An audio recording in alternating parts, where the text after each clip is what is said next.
Hi friends, இன்றைக்கி நம்ம வீட்டுக்கு ரொம்பவே யூஸ்ஃபுல்லான ரீயூஸ் ஐடியாஸ் தாங்க பார்க்க போகிறோம். வீடியோ ரொம்பவே இன்ட்ரெஸ்டிங்காக இருக்கும். ஸ்கிப் பண்ணாமல் ஃபுல்லாக பாருங்கள். நீங்கள் யாராச்சும் ஃபஸ்ட் டைம் பார்க்குறதா இருந்தால் சப்ஸ்கிரைப் பண்ணிக்கோங்க. ஆல் என்ற பெல் சிம்பிள் இருக்குங்க, அதுவுமே கிளிக் பண்ணிக்கோங்க. இப்போ வாங்க வீடியோக்குள்ளே போகலாம். ஃபஸ்ட்டு டிப்ஸு பார்க்கலாம் வாங்க. நம்ம வீட்டில் இது போல் நம்ம பாக்ஸ்லாம் வச்சுருப்போம் இல்லையா, இந்த மாதிரி பாக்ஸை நம்ம எப்படி ரீயூஸ் பண்ணலான்னு சொல்லி பார்க்கலாம். இந்த பாக்ஸு உள்ளுக்குள்ளே நீங்கள் பாருங்கள், ஒரு கம்பி லைட்டாக ஹீட் பண்ணிவிட்டு நீங்கள் இந்த மாதிரி நம்ம சின்ன சின்ன ஹோல்ஸை நம்ம போட்டு எடுத்துக்கணுங்க. இந்த மாதிரி நம்ம ஹோல்ஸை நம்ம போட்டதுக்கப்புறம் இந்த பாக்ஸ் எதுக்காகன்னு சொல்லி பார்க்கலாம். நம்ம வீட்டில் நம்ம கொத்தமல்லி, கருவேப்பிலை, பச்சை மிளகா, சின்ன சின்ன பொருள் எல்லாமே நம்ம வாஷ் பண்ணுனா இந்த டப்பாவை நம்ம யூஸ் பண்ணிக்கலாங்க. நான் பாருங்கள், கொத்தமல்லி போல் கொஞ்சம் போல் மட்டும்னா இந்த பாக்ஸுக்குள்ளே நான் கட் பண்ணி நான் போட்டுக்கிறேங்க. இந்த மாதிரி நம்ம கட் பண்ணி நம்ம போட்டதுக்கப்புறம் நீங்கள் பார்த்தீங்கன்னா, நீங்கள் தண்ணி ஊற்றி நீங்கள் வாஷ் பண்ணாமல் டைரெக்டாக நீங்கள் பைப்பு கிட்டே கொண்டு போய் வச்சு அழகாக தண்ணி திருப்பி நீங்கள் அழகாக நீங்கள் வாஷ் பண்ணிக்கலாங்க. நான் வாஷ் பண்ணி காமிக்கிறேன், நீங்கள் பாருங்கள். இந்த மாதிரி நீங்கள் டேப்பை ஓப்பன் பண்ணி அழகாக நீங்கள் தண்ணி விட்டால் போதுங்க.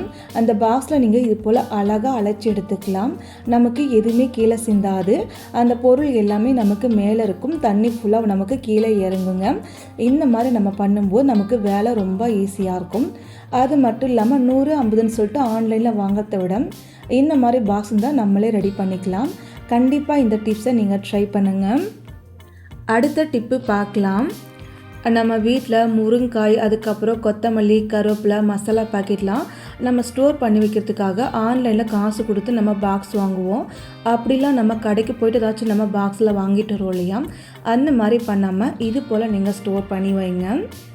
நம்ம வீட்டில் இது போல் பாக்ஸ்லாம் சும்மா இருக்கும் இல்லையா, இந்த மாதிரி பாக்ஸ் நம்ம எடுத்துக்கலாங்க. இந்த மாதிரி பாக்ஸில் நீங்கள் நிறைய விஷயத்துக்காக யூஸ் பண்ணிக்கலாங்க. நான் பாருங்கள், முருங்காய் வச்சு நான் ஸ்டோர் பண்ணிக்கிறேன். இந்த மாதிரி நம்ம கொத்தமல்லி, கருவேப்பிலை, முருங்காய், கேரட் எல்லாமே நம்ம இந்த மாதிரி பாக்ஸ்குள்ளே போட்டுக்கலாங்க. இந்த மாதிரி நம்ம போட்டு எப்போதும் போல் மூடி போட்டு நீங்கள் ஃப்ரிட்ஜுக்குள்ளே வச்சு நீங்கள் ஸ்டோர் பண்ணிக்கலாம். இந்த மாதிரி அழகாக இந்த பாக்ஸை யூஸ் பண்ணிக்க முடியும். அதே சமயம் நம்ம காசும் மிச்சப்படுத்த முடியும். கண்டிப்பாக ட்ரை பண்ணி பாருங்கள். அடுத்த டிப்பு பார்க்கலாம். நம்ம வீட்டில் நம்ம கடைக்கெல்லாம் போய் நம்ம ஜூஸ் பாட்டிலாக வாங்கி நம்ம அந்த ஜூஸில் நம்ம குடிச்சு முடிச்சதுக்கப்புறம் பாட்டில் நம்ம தூக்கி போட்டுரும் இல்லையா, அந்த மாதிரி நீங்கள் தூக்கி போடாமல் இதையும் நம்ம ரொம்ப சூப்பராக யூஸ் பண்ணிக்கலாங்க. மேலே இருக்கிற கவர் ஃபுல்லாக நீங்கள் ரிமூவ் பண்ணிக்கோங்க. நான் பார்த்தீங்கன்னா பாதாம் ஜூஸ் பாட்டில் அங்கே எடுத்திருக்கேன். மேலே இருக்கிற கவர் ஃபுல்லாக ரிமூவ் பண்ணியிருக்கேன். அதுக்கப்புறம் கொஞ்சமாக தண்ணி ஊற்றி அழைச்சி எடுத்து வச்சுக்கோங்க. நான் இன்றைக்கி பார்த்தீங்கன்னா கலர் சிலோ டைப் எடுத்துருக்குங்க. இந்த பாட்டில் நீங்கள் அப்படியே யூஸ் பண்ணிக்கலாம், ஆனால் பார்க்க அந்தளவுக்கு நீட்டாக இருக்காது. ஆனால் இந்த மாதிரி நீங்கள் யூஸ் பண்ணிங்கன்னா பார்க்கவே நமக்கு ரொம்பவே நீட்டாக இருக்கும். நான் பாருங்கள், டேப் வச்சு இது போல் அழகாக நான் சுற்றி எடுத்துருக்கேங்க. அதுக்கப்புறம் மறுபடியும் இன்னொரு கலர் டேப் எடுத்திருக்கேன். இப்போ நான் இந்த டேப்புமே இதே மாதிரி அழகாக நான் சுற்றி எடுத்துக்கிறேங்க. பாருங்கள், இந்த மாதிரி நான் பண்ணி எடுத்துருக்கேன். நீங்களும் இது போல் பண்ணி எடுத்துக்கோங்க. முன்னை விட இப்போ பார்க்க ரொம்பவே நீட்டாகவும் இருக்கும், அழகாகவும் இருக்குங்க. இந்த டிப்ஸு எதுக்காகன்னு சொல்லி பார்க்கலாம். இந்த பாட்டில் நீங்கள் அப்படியே வச்சுக்கோங்க. நம்ம வீட்டில் ஆர்டிஃபிஷியல் ஃப்ளவர்லாம் இருக்கும் இல்லையா, அது எடுத்துக்கோங்க. அது எடுத்துகிட்டு இந்த பாட்டிலை நீங்கள் வச்சு விட்டுக்கலாங்க.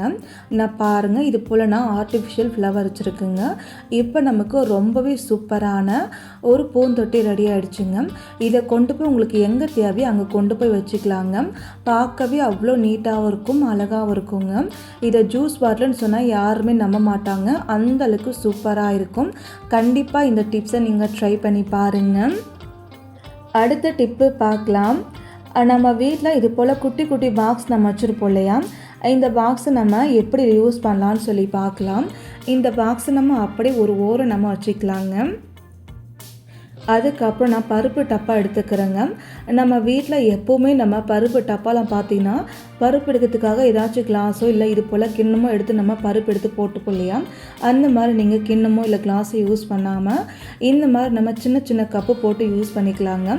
பாருங்கள், இந்த டப்பாவை நீங்கள் அளவுக்காக எடுத்துக்கலாம். அதே போல் எடுத்து போகிறதுக்கு நமக்கு ரொம்பவே ஈஸியாக இருக்குங்க. பார்க்குமே நமக்கு ரொம்பவே நீட்டாக இருக்கும். இப்போ நம்ம இந்த டப்பாவும் எடுத்து ஒரு ஓரம் வச்சுக்கலாம். அதுக்கப்புறம் பார்த்தீங்கன்னா சர்க்கரை டப்பா எடுத்துக்கிறேங்க. நம்ம வீட்டில் எப்போவுமே சர்க்கரை அதிகமாக வாங்கிக்குவோம். முக்கியமாக நம்ம பெரிய டப்பாவில் சர்க்கரை போட்டுட்டு சின்ன டப்பாவில் நம்ம ஸ்பூன் எடுத்தோ இல்லை ஒரு கரண்டி வச்சோ அள்ளி நம்ம சர்க்கரை போடுவோம் இல்லையா, அந்த மாதிரி நீங்கள் போடாமல் இந்த மாதிரி நீங்கள் கப்பை யூஸ் பண்ணிக்கலாம். இந்த மாதிரி கப் வச்சு அழகாக சர்க்கரை அள்ளி இன்னொரு பாக்ஸில் நீங்கள் மாற்றிக்க முடியும். இந்த மாதிரி பண்ணும்போது நமக்கு சர்க்கரை ரொம்ப நாளைக்கு ஃப்ரெஷ்ஷாக இருக்கும், எடுக்குமே நமக்கு ரொம்பவே ஈஸியாக இருக்கும். கண்டிப்பாக இந்த டிப்ஸையும் ட்ரை பண்ணுங்கள். அடுத்த டிப்பு பார்க்கலாம். நான் பாருங்கள், இது போல் ஒரு மூடி எடுத்துருக்கீங்க. இந்த மூடி நம்ம எப்படி யூஸ் பண்ணலான்னு சொல்லி பார்க்கலாம். இந்த மூடியை அப்படியே கீழே வச்சுக்கோங்க. அதுக்கப்புறம் நான் ஒரு பாட்டில் எடுத்துருக்குங்க. நம்ம முன்னாடியே ரெடி பண்ண வேண்டிய ஒரு பாட்டிலு, அந்த பாட்டில் எடுத்துருக்கேன். உங்ககிட்ட எந்த பாட்டில் இருந்தாலும் சரிங்க, அதை நீங்கள் எடுத்துக்கலாங்க. இந்த மாதிரி பாட்டில் எடுத்து அந்த மூடிக்கு மேலே வச்சுட்டு ரவுண்ட் ஷேப்பில் நம்ம கட் பண்ணி எடுத்துக்கணுங்க. நான் பாருங்கள், இந்த மாதிரி நான் கட் பண்ணி எடுத்துருக்கேன். அதுக்கப்புறம் நம்ம ஒரு கத்தி எடுத்துக்கலாங்க. கத்தி எடுத்து அடுப்பில் ஹீட் பண்ணிக்கோங்க. சின்ன சின்ன ஹோல்ஸை நமக்கு எத்தனை ஹோல்ஸ் தேவையோ அத்தனை ஹோல்ஸ் போல் நம்ம இந்த மூடி ஃபுல்லாகவும் நம்ம போட்டு எடுத்துக்கலாங்க. இப்போ பாருங்கள், இந்த மூடி ஃபுல்லாகவும் நம்ம இதே போல் சின்ன சின்ன ஹோல்ஸை நம்ம போட்டு எடுத்துருக்கோங்க. நீங்களுமே இதே போல் நீங்கள் போட்டு எடுத்துக்கோங்க. இந்த மூடி நீங்கள் அப்படியே வச்சுக்கோங்க. அதுக்கப்புறம் நீங்கள் பார்த்தீங்கன்னா நம்ம முன்னாடியே பாட்டில் எடுத்தோம் இல்லையா, அதே பாட்டில் மறுபடி எடுத்து வச்சுக்கோங்க. அந்த பாட்டில் மேலே நம்ம இந்த மூடி ஃபுல்லாகவும் இது போல் நீங்கள் மாட்டி வச்சுருங்க. மாட்டினதுக்கப்புறம் இந்த பாட்டில் நமக்கு இப்படி தாங்க இருக்கும். இதை நீங்கள் அப்படியே வச்சுக்கோங்க. அதுக்கப்புறம் நம்ம வீட்டில் ஸ்பூனெல்லாம் அங்கங்கே இருக்கும் இல்லையா, அந்த ஸ்பூனெல்லாம் எடுத்துக்கலாங்க. எடுத்துகிட்டு இந்த ஹோல்ஸில் நம்ம ஸ்பூன் எல்லாமே மாட்டி விட்டுடலாம். நம்ம வீட்டில் எத்தனை ஸ்பூன் இருக்கோ அதுக்கேற்ற மாதிரி நம்ம ஹோல்ஸ் போட்டு அதுக்கேற்ற மாதிரி நம்ம மாட்டி விட்டுக்கலாங்க. இந்த மாதிரி நம்ம ஸ்பூன் மாட்டும் போது அந்த பாட்டில் நமக்கு கீழே சாஞ்சிருமோன்னு சொல்லி நமக்கு பயமே வேண்டாம். ஏன்னா நமக்கு அந்த பாட்டில் நல்லா வெயிட்டாக்கிறதுனால நமக்கு கீழே சாயாதுங்க. இந்த மாதிரி அழகாக நம்ம ஸ்பூன்ஸ் இல்லாமல் அழகாக நம்ம மாட்டி விட்டுடலாம். பார்க்குமே நமக்கு ரொம்பவே நீட்டாக இருக்கும், எடுக்குமே நமக்கு ரொம்பவே ஈஸியாக இருக்கும். நம்ம நிறைய பேர் பார்த்தீங்கன்னா காசு கொடுத்து ஆன்லைனில் வாங்குவோம் இல்லையா, அந்த மாதிரி வாங்காமல் ரொம்ப ஈஸியாக நம்மளே ரெடி பண்ணிடலாம். அதுக்கப்புறம் இந்த பாட்டில் மேலே பாருங்கள், இது போல் ஒரு பூ மட்டும் வச்சுருக்கேன். உங்ககிட்ட இருந்தால் வச்சுக்கோங்க, இல்லை நீங்கள் விட்டுருங்க. உங்களுக்கு எங்கே தேவையோ அங்கே கொண்டு போய் இந்த பாட்டில் வச்சு யூஸ் பண்ணிக்கலாம். கண்டிப்பாக இந்த டிப்ஸை நீங்களும் ட்ரை பண்ணி பாருங்கள். அடுத்த டிப்ஸை பார்க்கலாம். நான் பாருங்கள், மறுபடி 2 கப்பு போல் எடுத்துருக்குங்க. இந்த 2 கப்பை நம்ம எப்படி நம்ம யூஸ் பண்ணலான்னு சொல்லி பார்க்கலாம். அதுக்கப்புறம் நம்ம வீட்டில் ஐஸ்கிரீம்லாம் வாங்கிட்டு வந்து அந்த ஐஸ்கிரீம் குச்சியெல்லாம் இருக்கு இல்லையா, அதை நீங்கள் சாப்பிட்டதுக்கப்புறம் தூக்கி போடாமல் வாஷ் பண்ணி எடுத்துக்கோங்க. அதுவுமே நம்ம யூஸ் பண்ணிக்கலாம். இப்போ நான் இந்த கப்பை அப்படியே வச்சுருக்கேன். அதுக்கப்புறம் நம்ம நல்ல கம் எடுத்துக்கலாங்க. நான் இன்றைக்கி பெவி பாண்ட் எடுத்திருக்கேன். பெவி பாண்ட் எடுத்து இந்த கப்பில் ஒரு ஓரம் மட்டும் உள்ளுக்குள்ளே கொஞ்சமாக கம் அப்ளை பண்ணியிருக்கேன். அதுக்கப்புறம் நம்ம ஒரே ஒரு ஐஸ்கிரீம் குச்சி எடுத்து இந்த மாதிரி நான் வச்சு விட்டுறேங்க. இதே மாதிரி மொத்தமாக நம்ம இந்த கப்பில் 3 பக்கம் கொஞ்சம் கொஞ்சமாக கம் அப்ளை பண்ணி இந்த குச்சியை நம்ம ஒட்டி விட்டுடலாங்க. பாருங்கள், இதே போல் கொஞ்சம் கொஞ்சமாக கம் அப்ளை பண்ணி அந்த குச்சி நம்ம இது போல் ஒட்டி விட்டுடலாம். இந்த மாதிரி நம்ம ஒட்டினதுக்கப்புறம் அந்த குச்சி கம்மில் நமக்கு கொஞ்சம் ஆறி வரட்டுங்க. சும்மா 1 நிமிஷம் போல் நீங்கள் விட்டிங்கன்னா அந்த குச்சி அந்த கம்மு ஃபுல்லாக நமக்கு நல்லாவே ஆறி வந்திருக்கும். அதுக்கப்புறம் நமக்கு இது கீழே நமக்கு விழுகாது. இந்த மாதிரி நீங்கள் ரெடி பண்ணி வச்சுக்கோங்க. அதுக்கப்புறம் நம்ம இன்னொரு கப் எடுத்தோம் இல்லையா, அந்த கப்பு நம்ம எடுத்துக்கலாங்க. அந்த கப்பு நம்ம எடுத்துகிட்டு இந்த குச்சி மேலே இது போல் நீங்கள் வச்சுக்கோங்க. இந்த மாதிரி வச்சதுக்கப்புறம் மறுபடி கம் அப்ளை பண்ணி ஒட்டி வச்சு எடுத்துக்கோங்க. நான் ஒட்டி எடுத்து காமிக்கிறேன் பாருங்கள். அவ்வளோதான், பாருங்கள், கம் அப்ளை பண்ணி அழகாக ஒட்டி வச்சு ஆற வச்சு எடுத்திருக்கேன். நல்லா நமக்கு டைட்டாக இருக்குங்க. எந்த அளவுக்கு நல்ல கம் எடுத்து யூஸ் பண்ணுறீங்களோ அந்த அளவுக்கு நமக்கு நல்லா ஸ்ட்ராங்காக இருக்குங்க. இது எதுக்காகன்னு சொல்லி பார்க்கலாம். நம்ம வீட்டில் குட்டி குட்டி பொருள் எல்லாம் இருக்கு இல்லையா, அது எல்லாமே நீங்கள் பாக்ஸ்குள்ளே போட்டு ஆர்கனைஸ் பண்ணிக்கலாம். கம்மல்ஸு, அதுக்கப்புறம் கிளிப்ஸ் எல்லாமே நீங்கள் போட்டு ஆர்கனைஸ் பண்ணிக்கலாம்.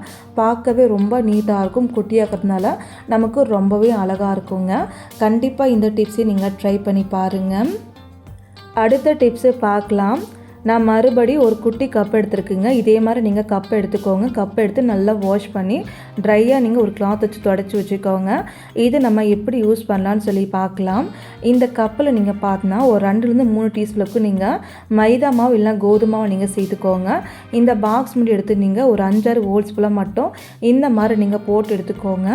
அதுக்கப்புறம் நம்ம எப்போதும் போல் பாக்ஸுக்கு டைட்டாக மூடி போட்டு க்ளோஸ் பண்ணிக்கலாம். இந்த பாக்ஸ் எதுக்காகன்னு சொல்லி பார்க்கலாம். இதை நீங்கள் அப்படியே ஒரு ஓரம் வச்சுக்கோங்க. அதுக்கப்புறம் நம்ம வீட்டில் நம்ம எப்போல்லாம் சப்பாத்திக்கு பூரிக்கு மாவு நம்ம தேய்க்கிறோமோ அப்போல்லாம் இந்த டிப்பை நீங்கள் ட்ரை பண்ணுங்கள். எப்போவுமே நம்ம தேய்க்கும் போது கொஞ்சமாக மாவு எடுத்து நம்ம கையில் போடுவோம் இல்லையா, அந்த மாதிரி நீங்கள் போடுறத விட இந்த மாதிரி கப்பு ரெடி பண்ணி கப்பில் மாவு போட்டு வச்சுட்டிங்கன்னா உங்களுக்கு எவ்வளோ மாவு தேவையோ அதுக்கேற்ற மாதிரி யூஸ் பண்ணிட்டு மறுபடியும் நீங்கள் அந்த மாவை நீங்கள் அப்படியே வச்சு நீங்கள் ஸ்டோர் பண்ணிக்க முடியும். இந்த மாதிரி பண்ணும்போது வேலை நமக்கு டக்குன்னு முடிஞ்சிடும். அதே சமயம் நமக்கு மாவுமே நமக்கு வேஸ்ட் ஆகாது. கண்டிப்பாக இந்த டிப்ஸையும் நீங்கள் ட்ரை பண்ணி பாருங்கள். Thank you friends. தேங்க்ஸ் ஃபார் வாட்சிங்.